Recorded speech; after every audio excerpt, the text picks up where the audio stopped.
दोस्तों कैसे आप सब लोग। उम्मीद करती हूँ आप सब लोग बहुत अच्छे होंगे, मस्त होंगे। फिर से मेरे चैनल में आप सभी लोग का स्वागत है। तत्काल टिकट से रिलेटेड वीडियो बनाऊंगी क्योंकि आप लोग जानते हैं कि अगर हम लोग रिजर्वेशन करवाने जाते और हम लोग को रिजर्वेशन नहीं हो पाता, किसी कारण से टिकट नहीं मिल पाता, तो दूसरा ऑप्शन जो होता है वो तत्काल टिकट का होता है।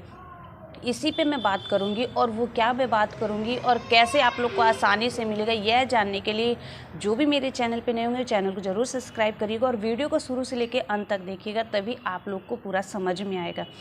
तो देखिए दोस्तों, जैसा कि आप लोग जानते हैं कि जब पहले क्या होता था कि बड़ी ही आसानी से तत्काल टिकट हमें मिल जाता था, चाहे हम ऑनलाइन बुकिंग करते थे IRCTC ऐप वेबसाइट से या फिर रेलवे के काउंटर से, कहीं से भी बड़ी ही आसानी से मिल जाता था। लेकिन कुछ टाइम के बाद क्या हुआ कि जो ऑनलाइन IRCTC और वेबसाइट है उस पर सॉफ्टवेयर आ गया। तो सॉफ्टवेयर के कारण क्या होता था, लोगों को, जो आम लोग होते थे, उनको तत्काल टिकट मिलना बहुत ही मुश्किल हो गया। फिर वो चाहे ऑनलाइन हो तो या फिर रेलवे के काउंटर पे हो, तो ऐसे में बहुत ही मुश्किल हो गया कि तत्काल टिकट मिलना लोगों को। तो लोग परेशान भी बहुत ज़्यादा होने लगे। और आप लोग को पता है कि बहुत सारे एजेंट भी ऐसे होते हैं जो तत्काल टिकट पहले से ही खरीद लेते हैं, या फिर जो काउंटर वाले होते हैं या कोई भी होता है उनको बेच देते हैं, और जो दलाल होते हैं वो पहले तो खरीद लेते हैं और उसको दुगना तिगुना रेट पे लोगों को सेल करते हैं। तो ऐसे में फिर सवाल होता है कि आम आदमियों को वो देखिए दोस्तों, अभी मैं बताती हूँ आप लोगों को। अभी कुछ दिन पहले की ही बात है, शाहजहांपुर रेलवे स्टेशन के ऊपर एक छापेमारी की गई, जहाँ पे बुकिंग क्लर्क और दरोगा, जो RPF के दरोगा है, वो लोग भी उसमें शामिल थे, जो उस दुकान पे और उस रेलवे स्टेशन पे जहाँ पर वो जो तत्काल की टिकट होती थी उसको सेलिंग करने में और उनको पहले ही दे देने में ये दोनों बुकिंग क्लर्क और दरोगा शामिल थे। तब इनको क्या किया गया, रेलवे की तरफ से इनको गिरफ्तार किया गया और इन पे चार्जेस भी लगाए गए।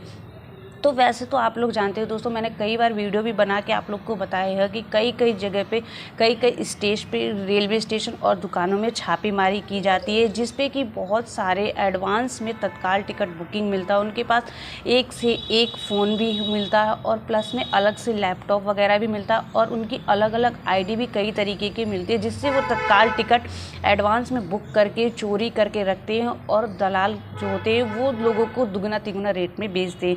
तो ऐसे ही मामला ये सामने आया था।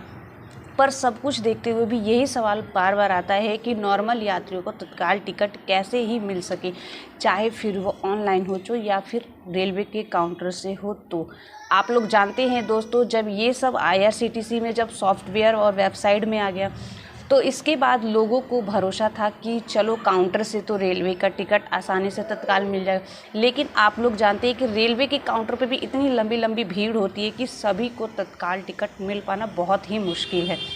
और ऐसे में फिर अब कुछ दिन पहले लोगों के मन में ये उम्मीद जागी थी कि सुपर ऐप, जिसको नाम दिया गया है सवारेल ऐप, जब वो आ जाएगा तो लोगों को उम्मीद थी कि उसमें फास्ट तत्काल टिकट बुकिंग होगा और सभी को वो तत्काल टिकट बड़ी ही आसानी से मिल जाएगा।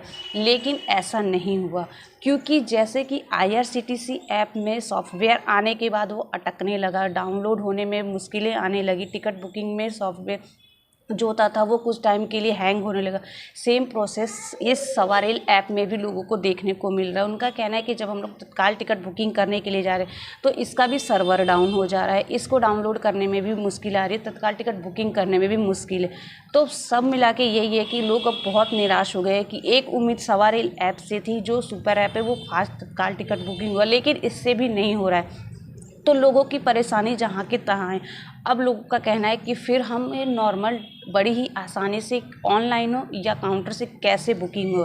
तो इसके लिए मैं आप लोगों को बता दूं, देखिए दोस्तों, अगर ऑनलाइन ट्रेन की टिकट तत्काल बुकिंग करनी है या फिर रेलवे के काउंटर से हो, तो देखिए एक दिन में अगर आप लोग चाहेंगे कि 1000 लोगों को तत्काल टिकट चाहिए, तो ऐसा तो कभी हो ही नहीं सकता कि सभी लोगों को पूरा ही तत्काल टिकट मिल जाए, क्योंकि इतना अवेलेबल हो ही नहीं सकता है।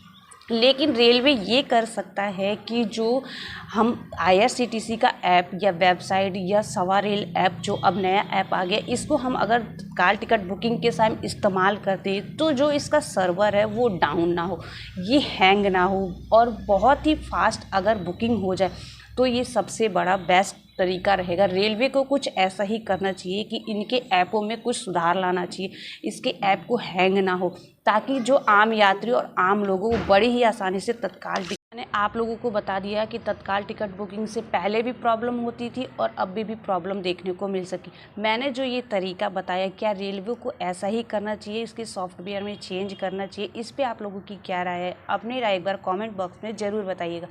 अब फिर एक नई वीडियो और जानकारी के साथ मिलूंगी। ओके दोस्तों।